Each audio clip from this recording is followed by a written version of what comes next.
Happy Saturday. Hi, Jack. Hello.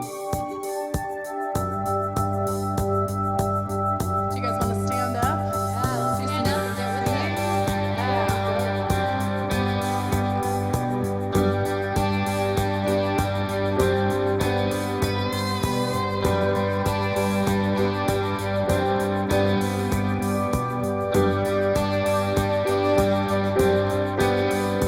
Can you hear?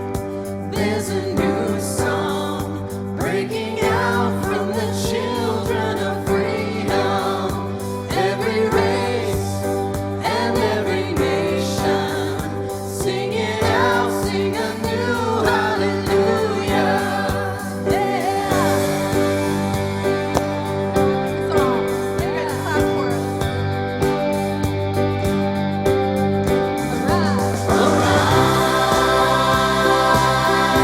Let the church arise. Let love reach to the other side. Alive, come alive. Let the song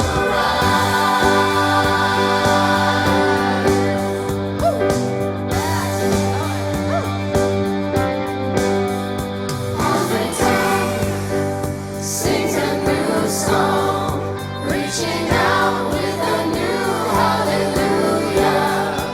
Every son and every daughter, everyone sing a new hallelujah. Yeah.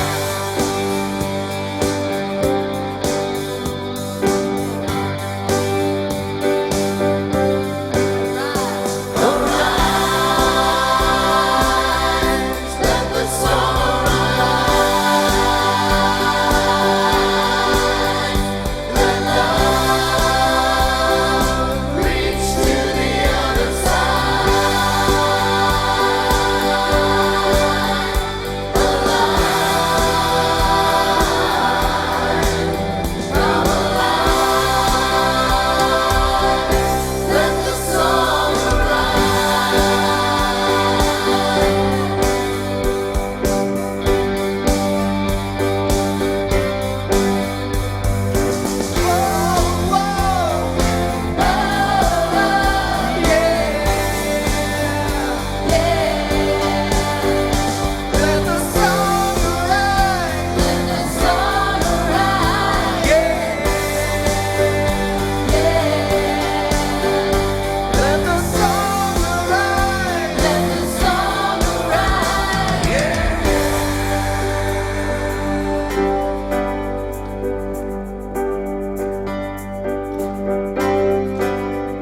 Let us sing love to the nations, bringing hope of the grace that has freed us. Make it known and make it famous. Sing it out, sing a new hallelujah. Sing it out a new hallelujah. Song rise. Arise, let the church arise. Let love reach to the other side. Alive, come alive. Let the song arise.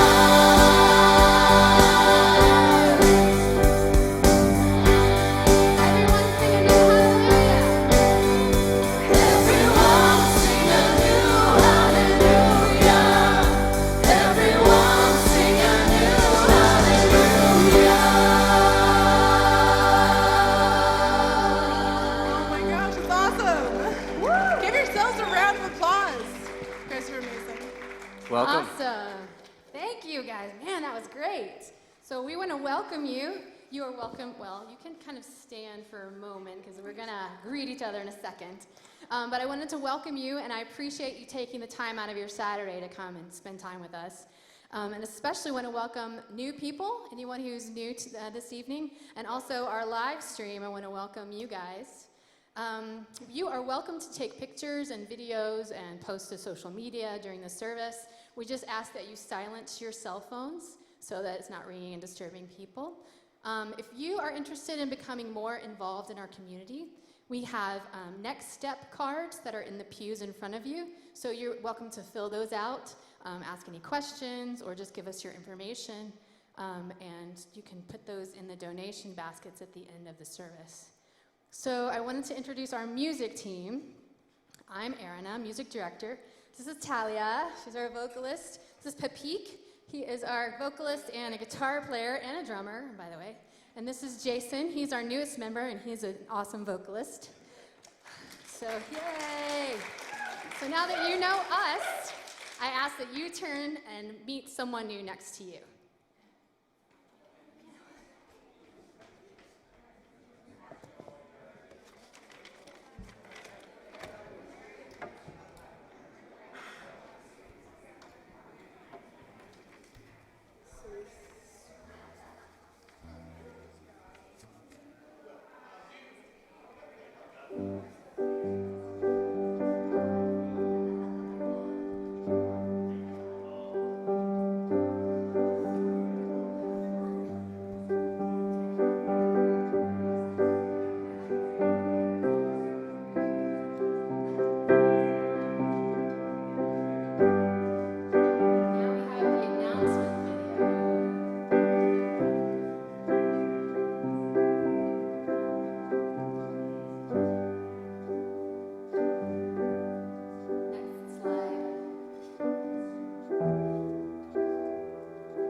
Welcome to this week's announcements.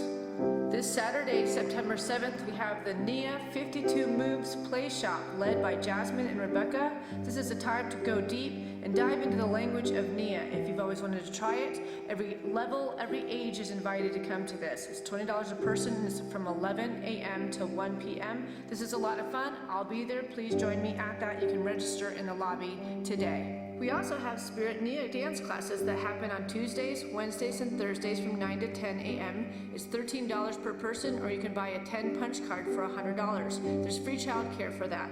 It's a wonderful group, and if you want to come and get in shape together, come join us on Tuesdays, Wednesdays, and Thursdays. Next Sunday, September 8th, Boulder is hosting the Boulder Pride Fest, and Unity of Boulder is going to have a booth there to help celebrate with our LGBT community. If you would like to come help us out down at our booth, you could sign up for that in the office. Even if you're just at the festival, please come stop on by our booth and say hello.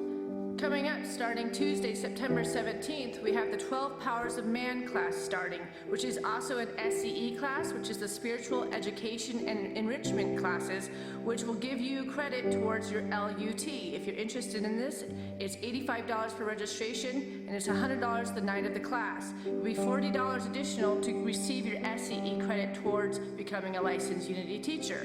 This class will be taught by a licensed Unity teacher named Joy Cleary, and we look forward to you registering in the lobby for this today. And don't forget, every week we have 2 opportunities for meditation. First, our Monday guided meditation on Mondays at 5:30 p.m. with Reverend Shad in the meditation room downstairs.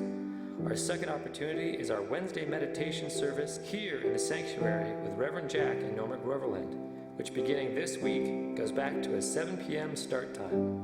And finally, we'd love to have you come join us at an all-church lunch over at 3 Margaritas, which is right over here at 28th and Iris Street, for some well-priced Mexican food. And our Spiritual Spelunkers group will also meet there today, led by our good friend Holly. Hope to see you there.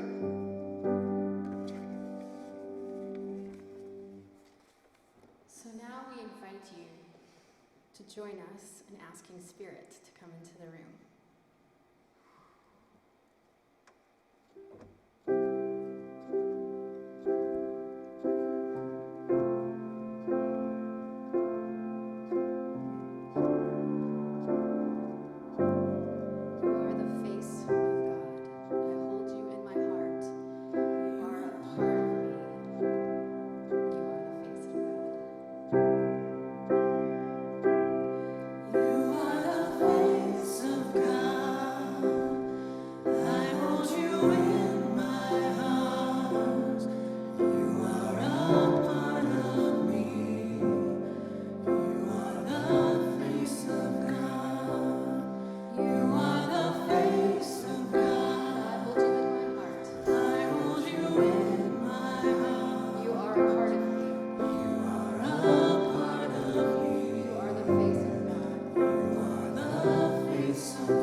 present, to be still, to be quiet.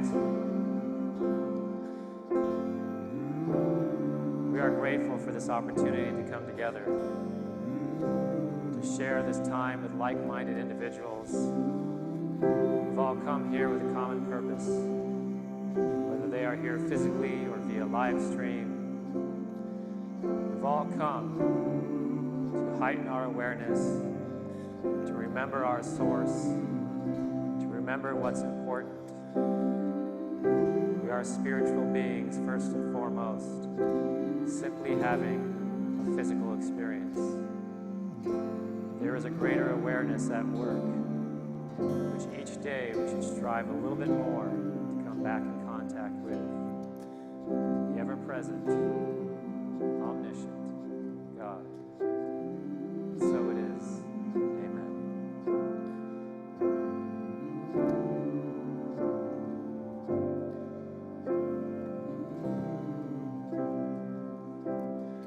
You are the face of God.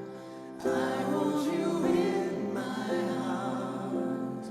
You are a part of me. You are the face of God. You are the face of God. I hold you in my heart. You are the part of me. You are the face of God. You are the face of God. I hold you in my heart. You are the part of me. Face of God. You are the face of God. I hold you in my heart. You are a part of me. You are the face of God.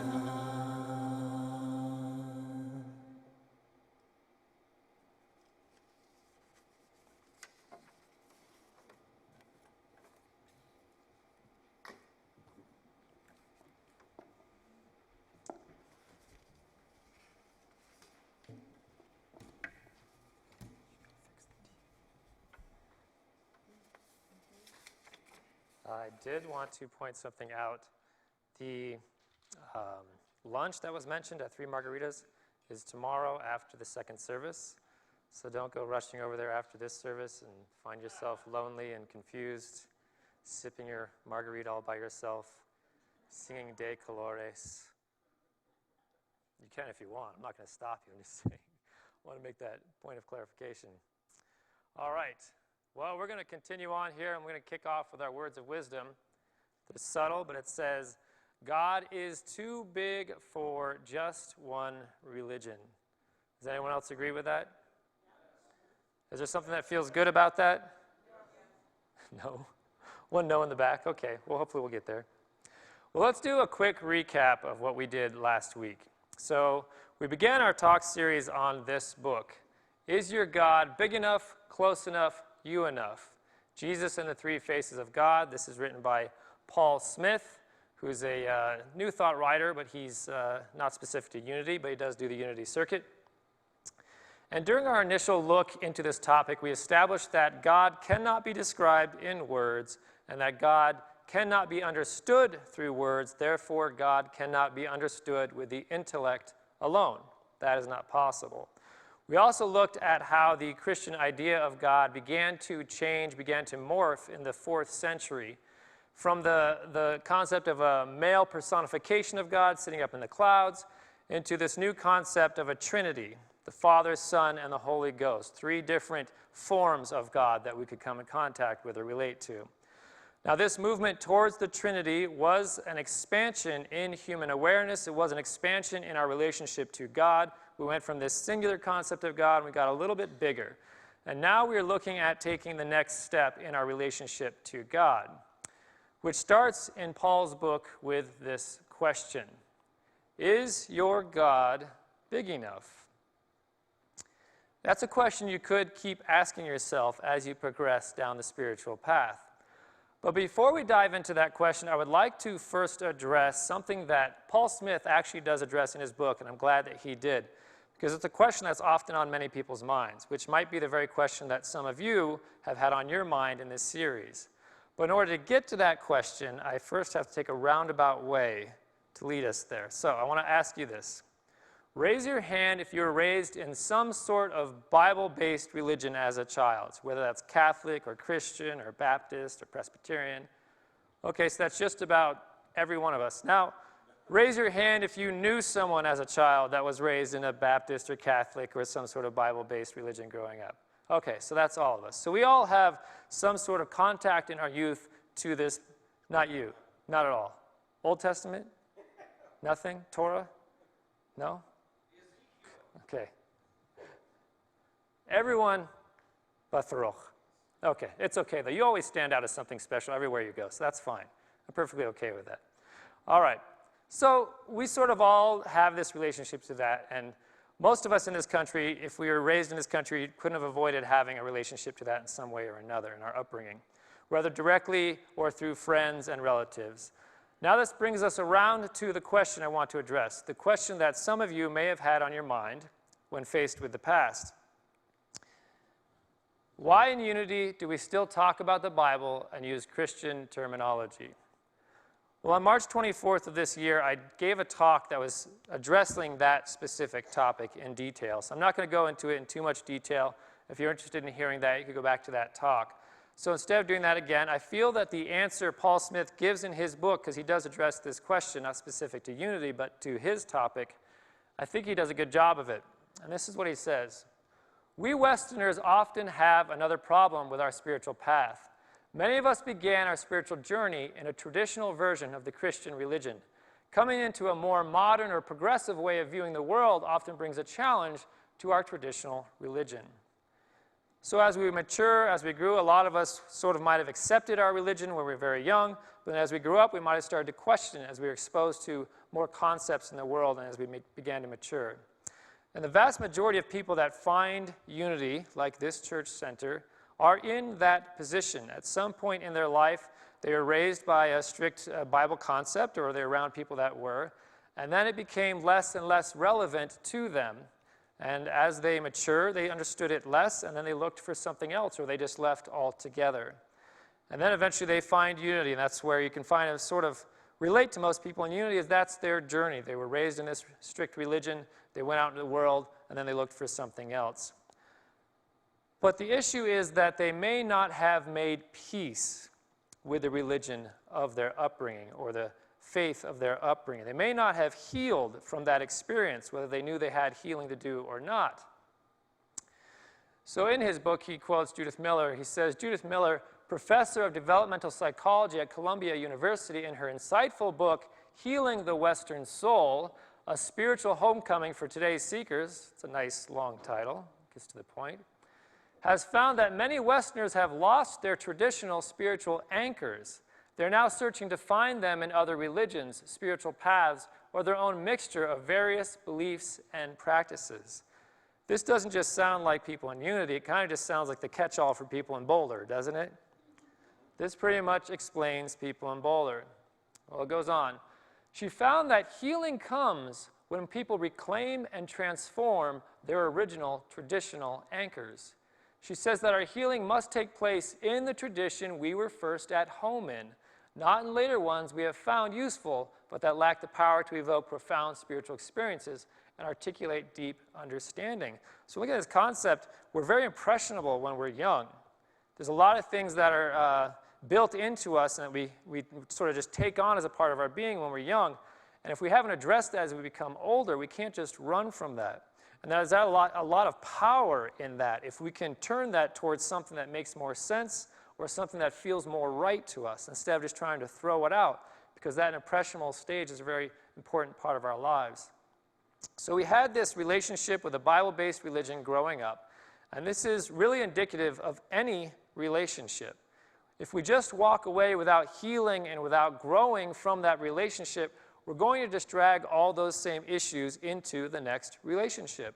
And so that's pretty much how it is with religions, is we just sort of run from it, we don't learn from it and grow from it. We're going to drag this baggage into the next situation we go into. So that's something just to keep in mind as we move forward. So this is what he says. This is Paul now speaking. I use specifically Christian terminology to explain my understanding of Christianity. I'm also clear that other traditions can be authentic spiritual paths. My using Christian naming and categories affirms the use of each tradition's terminology in describing its own path. For me to stop using Christian terminology subtly implies that Buddhists and others should not use their unique terminology either. I really thought that was an interesting perspective, because a lot of people are quick to say, you know, Christian terminology is outdated, there's so much baggage attached to it, why are we going to use that whatsoever? And he's saying, you know what? All of these words have issues with them. No one is clean in their history. Everything's had its past. But we can't just say we throw out one, we throw out this one, we throw out that one. It's time to evolve all of them. It's time for us to raise up all of this stuff and not try to just distance ourselves from it, but say, let's heal this history and grow with it. So no religion can perfectly describe God. We've already established that, because it has to use the imperfect medium of words. And words just cannot describe God. So as our concept of God starts to evolve, we have to evolve our words in relationship to God. And that is part of what this series is all about. How do we evolve these words in our relationship to God? So back to the question for today, is your God big enough? Of course, to answer this question can be difficult. One, because you're going to have to use words, so that makes it difficult right off the bat. But this question probably actually raises another question. If you're a person who likes to ask questions, there's more questions. Why does it matter how big your God is? Well, let's talk about that by way of an example. Does anyone remember this? Well, you probably don't remember it, but I hope no one's that old in here. Anyone here that actually was there? No, okay. We all learned about the Crusades growing up. The Crusades were based on a very small concept of God. A God that was so small in insight and understanding that it actually picked sides in human disputes. That's a pretty small God. So small that this concept of God they had played favorites among its believers. So small that this concept of God was the only God for a select few people on the planet, not really the God of everyone. So incredibly small, in fact, that it believed and advocated in war, killing, and torture. This is a concept of God that is so small, it stands lower than your average human with a basic sense of morality, right? That's a pretty small God. A pretty small God. So a small God can be a very dangerous God. Believing in a small God creates small thinking, small understanding, small empathy, small compassion, small humanity in general. And the bigger the God we have, the more expanded our awareness becomes, and the healthier we become as a culture, as a society, and as individuals. The bigger God we get, the more healthy this experience will be. So Paul Smith leaves us with some questions for us to ponder when we're trying to figure out how big is our God. The first, he states, you know your God is big enough if your God at least encompasses what we know about the universe today. Wow. Now this is an interesting notion because it is something that is normally frowned upon in religion. Science and religion are supposed to be at odds, right? We've pretty much heard that for decades. Science and religion are supposed to be at odds, and if they're not supposed to be, they've definitely chosen to be. But if God is infinite, which we've established God must be infinite, if God is in and through all things and all possibilities that are out there, then science can only prove and further vindicate the existence and majesty and power of this divine intelligence. If we believe that to be true about God, then science can only prove and vindicate that. So religion shouldn't have anything to fear if you really think about it. In fact, religion should be excited about what science is discovering about God and its relationship to our physical experience. Remember, science is only discovering about God and the relationship to our physical experience. Science does not have the tools to go beyond that, at least that we know of yet. So, as Carl Sagan, astronomer and cosmologist Carl Sagan said, and this is from Paul's book, how is it that hardly any major religion has looked at science and concluded, this is better than we thought? The universe is much bigger than our prophets said, grander, more subtle, more elegant. God must be even greater than we dreamed.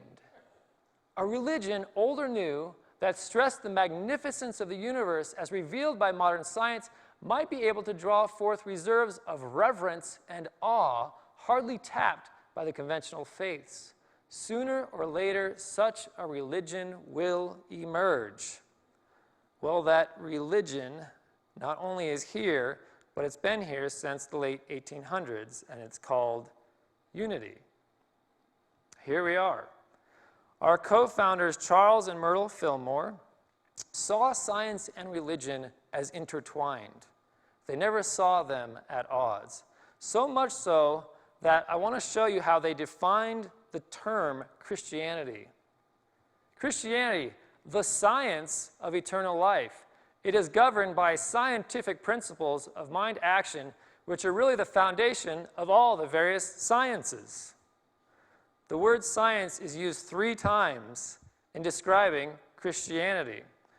But really, relating science to religion started thousands of years ago. It didn't start with the Fillmores, and it started all over the world, from the Mayans and the Incas to the Egyptians and the Rishis in India to the Jewish scholars way back in the day. Native cultures around the world were using science as a part of religion. You think of the Mayan calendar.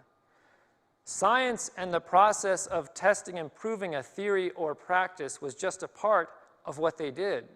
At that time, they weren't seen as, oh, science is over here, religion's over here. It was just, this is what we do. This is a part of the process. We unfold God through our own discoveries. Yogananda said, this is the guru Yogananda, by the definite science of meditation known for millenniums to the yogis and sages of India and to Jesus, any seeker of God can enlarge the caliber of his consciousness to omniscience to receive within himself the universal intelligence of God. Yogananda speaks a lot about meditation is a scientific process. It's not just something we throw out there and we hope that something happens, and maybe something happened, maybe it won't because there's a magical fairy involved and we don't know how it works. Saying it's a very scientific process. You sit down, you do the practice, you do it in repetition, and you will see the results that have been told to you. But you have to follow the practice. You can't get the same results of a test if you do it different every time you sit down to do that test. You've got to follow it. You've got to be consistent to get those results. So, going back to the statement of number 1 from Paul Smith, what do we know about the universe today? Is everyone familiar with the Big Bang? Did everybody know it's just a theory? Okay, good. We knew it's a thing. Because you're probably going to have to let the familiarity with that theory go. The Big Bang never happened. New research suggests. We have to rewrite some books. It might be the most accepted theory of the beginning of the universe, but new research suggests the Big Bang may have never happened. In a paper titled Bouncing Cosmology Inspired by Regular Black Holes, physicist Juliano Cesar Silva Neves challenges the concept that time ever had a beginning point and that the expanding universe we live in today was preceded by a contraction. I believe the Big Bang never happened, Neves was quoted by phys.org. His work seeks to prove that there was no explosion. Instead, he believes that there was a repeating, growing, shrinking cycle thought of as bouncing cosmology. However, Neves expresses that simply by removing the concept of a Big Bang incident, the universe would sensibly be a thing of eternal expansion and collapse. Eternal expansion and collapse. To go from a very small and finite Big Bang source to an eternal expansion and collapse is God getting bigger. Right? It breaks our limited perception of time as if it had a beginning. We would love to think that time had some sort of beginning. It puts God and the universe, God as the universe, beyond any limited construct of time. This has to throw out time altogether as we understand it. You see, it is very easy for us humans to try and say that this is the thing, to try to point at one specific thing and say, there it is, that's where it started. That's in our nature. We like to see a finite conclusion. There it is, right there, Big Bang, 1 point, boom, everything came from that one spot. It puts our simple mind at ease. It helps us rationalize things because it's finite and it's conclusive. It's to the point. But now we are being forced to expand the mind once again, to see that there is no one thing that started the universe. It was all things at all time, all the time. That's kind of hard for us to wrap our head around. We don't like that. We like this Big Bang concept, right? There's a pack of gum in the universe that exploded, and all of a sudden we're all here. But God was always in and through all things, and will always be in and through all things. We're going to share a song with you now, and I'm actually going to play the drums. That's how desperate we've become.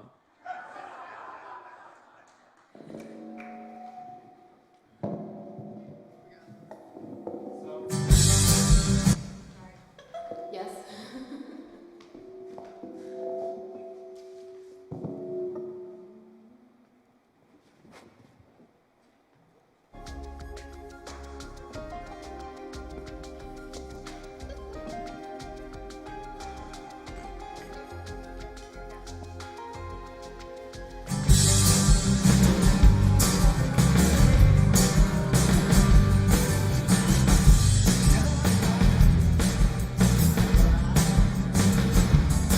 Let's try that again.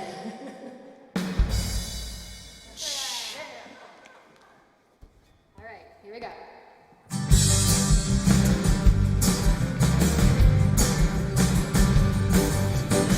Sometimes I forget where I come from.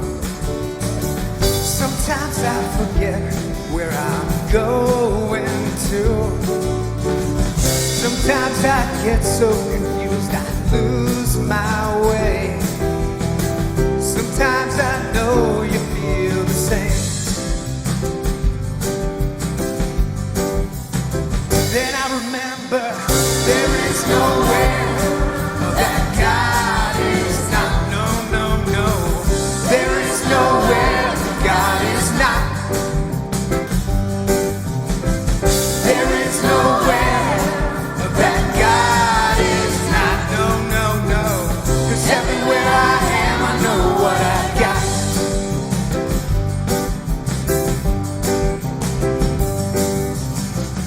Sometimes I believe in what I see.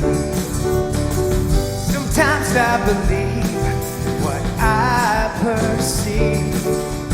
Sometimes I get so confused I lose my way. Sometimes I don't know what to say. Then I remember there is nowhere that God is not. No, no, no. There is nowhere God is not. There is nowhere that God is not. No. Everywhere I am, I know what I got. I forgot to pray, forgot to be still and know. Forgot to forgive myself until I forget myself. Forgot to ask for help, I forgot to say a word. Forgot to believe in me, believe in my spirit world.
Desperate times call for desperate measures.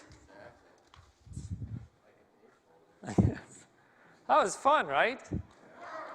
We're allowed to have fun once in a while, aren't we? Good. Okay. That is good. All right. Well, apparently, new study says octopus eggs came to Earth on a comet from space. So octopi could be aliens, as it turns out. So men are from Mars, women are from Venus, octopi are from Jupiter, I suppose. Why not? So none of us really are native here. None of us really belong here. We all just sort of crashed into this place, and here we are. So that's an interesting factoid. But haven't you always looked at octopi and said, there's no way that thing came from the same place we came from? It just doesn't make any sense. I mean, ultimately, we're all one, but surely this planet.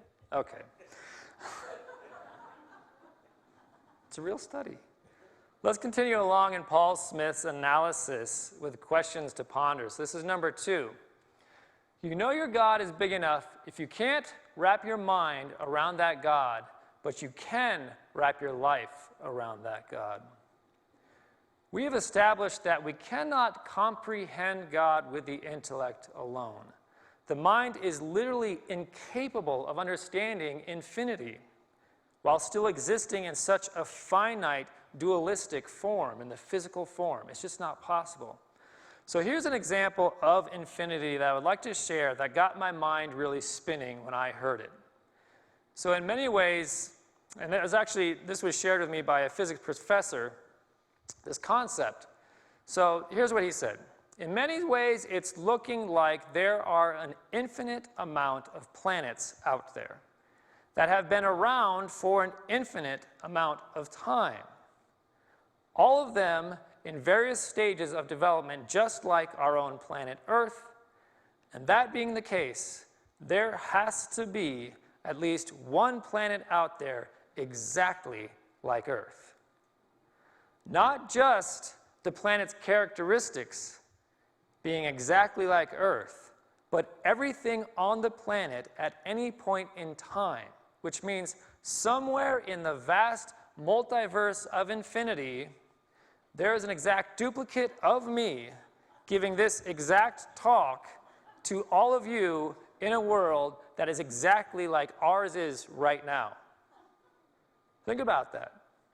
If there's an infinite amount of planets with infinite amount of time and infinite amount of variables, right now there's a version of me standing on some planet out there doing exactly this talk to all of you in exactly this fashion. Try to wrap your head around that. In fact, there could be many of them doing exactly what we're doing right now. In fact, there could be an infinite amount of versions of me and you in this situation right now. That get your head spinning a little bit? You're thinking, but I'm a unique individual. There could be no duplicate of me. I came through protoplasm in a special way, and I'm the only one in the universe. Anyway, so lots of us out there as a possibility. That's what infinity does to us. It's really hard for us to comprehend what infinity really means. Our minds are not going to be able to wrap themselves around that. This concept of the infinite is just too big for this little brain. But can you wrap your life around it? That is what Paul is proposing. Can you start feeling it before you can see it or rationalize it? Can you start living as if it is so, regardless of what your 5 senses are telling you is so? Can you accept all things are God, even in the face of things that appear to be so contrary to God? That's a difficult one for us in this day and age, to accept that all things are God, even though there are things that appear to be so contrary to God. Can you drop into the sense of deep humility faced with the possibility of such an unimaginable vastness and greatness of God? And I think humility is the key word, and that's what, I don't know, I can't remember his name. We'll let that go. Carl Sagan. That's what he was referring to. If religion could recognize how big we're discovering that God is, it would bring a sense of humility to us. We spent far too long thinking the earth was the center of all things and humanity was so special in some way. And now we're seeing, wow, there could be not only other life forms out there, there could be duplicates of us out there. That should bring a deep sense of humility, not in shame, but in awe of how amazing this omnipresence truly is. Which brings us to number 3. You know your God is big enough if you think it is reasonable to believe in that God enough for your heart to love that God. The heart cannot embrace what the mind rejects. This is a very powerful point. Now we are starting to touch on the powers of faith and imagination, which are 2 of our body's 12 power centers as recognized by the Fillmores and Unity. Your heart will follow your belief. But if your belief is based on intellect alone, then your heart will be limited by what the intellect can comprehend. You seeing the issue here? And God cannot be comprehended by the intellect. We've already established that. So we've already put a limitation between our mind and our heart. Our heart's going to have a very hard time feeling this presence of God if it's based on what the mind can prove, because the mind can't prove God with the intellect. So for us to engage in the heart in this process, in this experience, we need faith in an understanding deeper than the intellect. If we're only experiencing the intellect, we at least have to have faith that there is an understanding deeper than the intellect at work that could reveal this to our heart. We need to begin by, believe it or not, imagining the feeling of the presence of God even before we personally experience the presence of God. Have you ever heard of fake it till you make it? Yes. Have you ever heard of faith it till you make it? That was actually a term we were taught in ministerial school. They'd say, you have to faith it till you make it. If you're not feeling it yet, start pretending like you're feeling it. Because the heart doesn't necessarily know the difference between what you're pretending and what's actually true. And you can start engaging the heart in the process before the mind is actually on board. Skip ahead in line a little bit there. So the heart is like an antenna for God's love. All right? But the mind is what tunes the frequency for the heart. So it's this antenna, it's this passive antenna. It'll receive whatever you send to it. But the mind is tuning to the frequency that's going to be sent to this heart. And what the mind is tuned into is the frequency that the heart receives. Tune your mind to the frequency of the love of God through faith and imagination. If you're not experiencing it, it's going to require faith. It's going to require some imagination to tune into that frequency so that the heart can receive and open to that frequency. So the 4th statement, you know your God is big enough if that God is as big as the God Jesus knew and talked about. We will talk more about this next week when we get into, is your God close enough? So I'm not going to go into this into detail now. So I want to get on to 5. You know your God is big enough if your imagination soars to new levels when reflecting about God and the healing and further evolution of this world. If you're not inspired, uplifted, and empowered, and motivated, and driven, and energized, and excited, and called to something higher and greater each day, that might be a sign that your God is too small. Evolution didn't stop with the arrival of human beings on this planet. It is a never-ending process for all of us as a humanity and for each of us as an individual. From moment to moment, day to day, relationship to relationship, from one experience to the next, from one lifetime to the next, if you believe in reincarnation, we are working towards what some are calling the transition from Homo sapien to Homo spiritus. The next evolution in humanity, the spiritual evolution. We've spent these billions of years going through a physical evolution, and now we're sitting at the precipice of a spiritual evolution. No longer so fixated on the body and what the body and the mind are doing, but moving beyond that, not leaving it, but taking it to a new elevated, higher experience. The spiritualized and awakened version of what we are today. And it will take all of us starting to relate to a very big God. We're going to have to relate to a very big God in order to make this happen. And we are making that happen, I believe. And that is the truth as I experience it. So we're going to take some time for meditation, which we call the silence. I invite you to get yourself in a comfortable position, to quiet the mind, to quiet the body, to quiet the heart, to quiet the lungs, to allow yourself to slow down.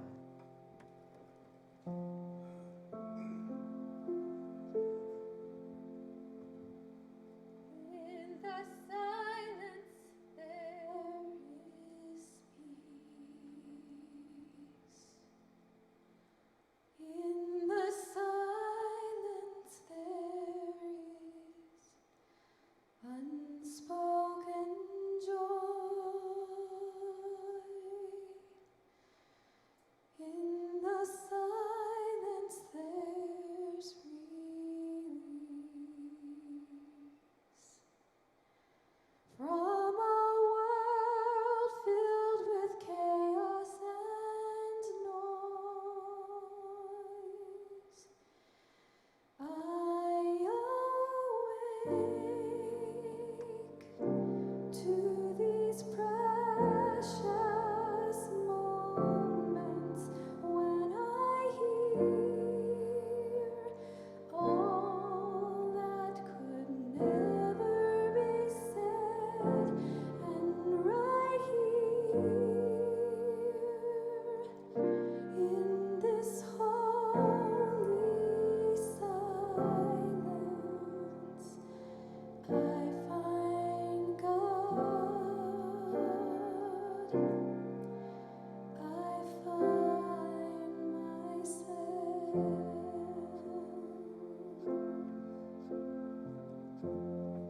They say that the name of God is actually the sound of a breath. And that when we slow down enough to become aware of the breath, the experience of the inhale,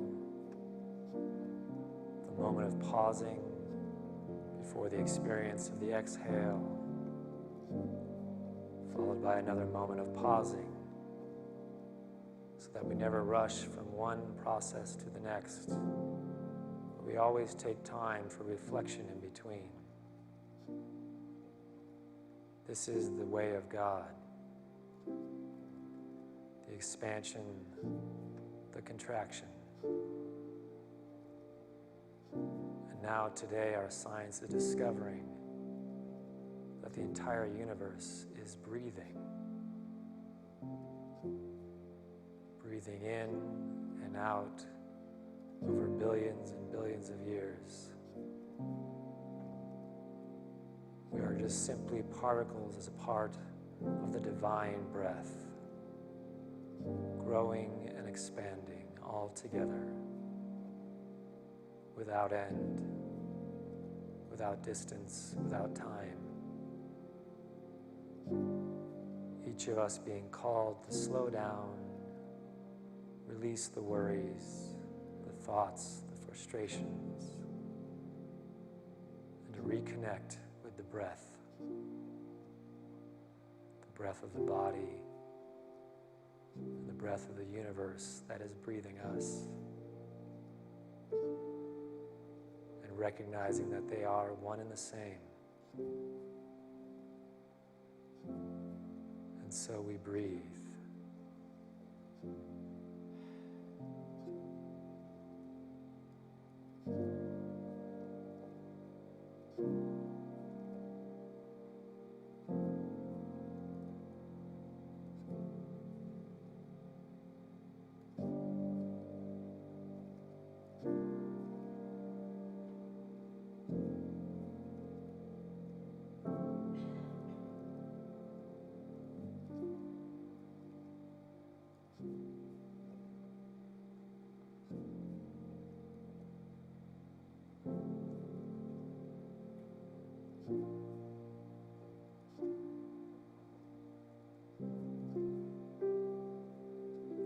good to just breathe.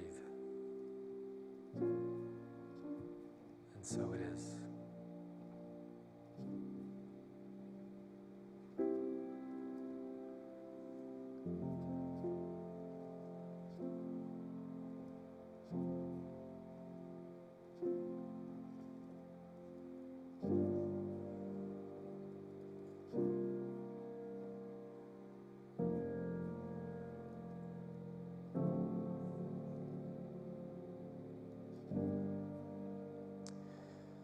So as I let you know, last week we're doing giving a little bit different around here on the Saturday service. We're simply calling forward and awakening the giver within you to do what feels right. And we know when we awaken that giver, he'll do what comes natural. So we'll be not passing an offering, we'll just be giving you plenty of opportunities to do what feels right. We have the opportunity to give through texting, if you want to go that route. There's also an app we have called Easy Tithe where you can sign up and give through that app, which is connected to the texting platform. We do reoccurring donations. You can sign up with us in the lobby for a recurring donation. You can actually set one up through the Easy Tithe app as well, which we really encourage, which allows us to have stability through the Sundays, whether you're here or not, to know that that support is coming through. We have the dip jars out in the lobby, and then of course you can give online, or you can give by cash or check in the baskets as you exit. So I hope that this experience has inspired you, has uplifted you, has ignited the giver within you, not just to be giving here, but to giving everywhere else in the world, which is calling you to bring that spirit forth, that spirit of giving. Because we're not here to give to source, we're here to give as source, the expression of source. That is what we do. So this is the part of the service where we like to spotlight different things around the community that we find important. And so far we've started with things that are happening here in this church. And today we have Steve Hayes, who's going to come up and share a little bit with us about conscious communications, which I thought about because we were at a festival this week on Wednesday up at the CU campus, and watching Steve's natural ability to just walk around and talk to people was very impressive. So he's going to talk to you about conscious communications. Good evening. It is my privilege to run our Conscious Communication Practice Group, which is based on Marshall Rosenberg's nonviolent communication work. And I love this work. It's important for me, and I think the reason you would enjoy it is it's really about bringing peace into your life and into the world, and learning to speak not just from our heads, but from our hearts. Case in point, recently I had to tell my boss at work that our business plan was going to fail. And if I came from my head and just said, yeah, this plan's going to fail, it's got mistakes, we need to stop, that could have all been true. But instead of speaking just from that spot, I dropped into my heart and connected to what my values were. And I said, you know, I really value our end users, and I know how much time we've put in this project, and I want it to be a success. And so, to honor our users, I'd really appreciate it if we would consider some alternatives. She said yes, we flipped that program around. I think that conversation was successful because I wasn't speaking about judgment, what was wrong and right. I was speaking from the heart. So this group is about learning to speak with more compassion and empathy. This group is about empowering your communication in all parts of your lives. And it's unique because it's not a class, it's a drop-in group, no experience required. It's with real-life examples, on-hands exercises. So it's every second and fourth Thursday of the month from 7 to 9 p.m. And if you can't make it, there's another planet nearby that's also having the group, because there's multiple planets having this group, right? Yes, exactly, right. Many Anyway, opportunities. if you have questions about the group, come talk to me after the service. Thank you. Thank you, Steve.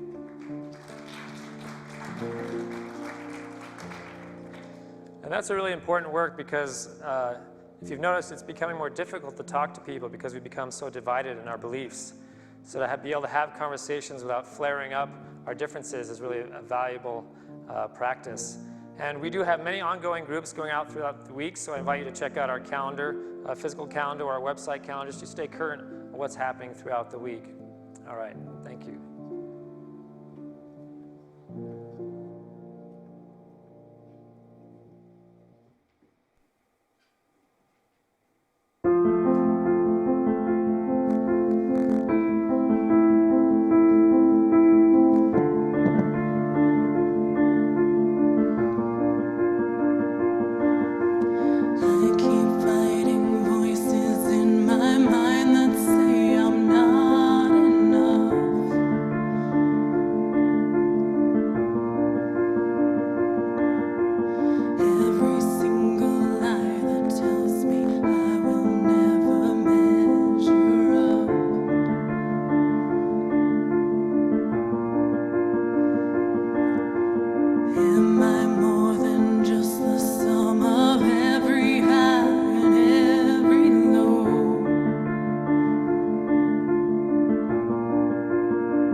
a good Saturday.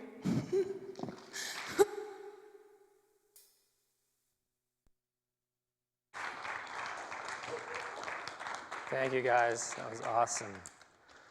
Well, you're not going to want to mix next Saturday. I'll be playing the tuba and the piccolo flute and the kazoo and tambourine, so I got to learn those this week. It's a very big time. I really appreciate you guys taking the time to come out and be with us. This is a powerful experience, and I feel the energy in the room, and I appreciate you guys being here. So that being said, we are going to meet over there in the fellowship area for tea and cookies, so I hope you'll join me over there for that so we can have some discussion. If you have any questions about what you heard, specifically about octopi, I'll answer as much as I can about what I know, which is very little. But beyond that, thank you for coming, and we can all proceed.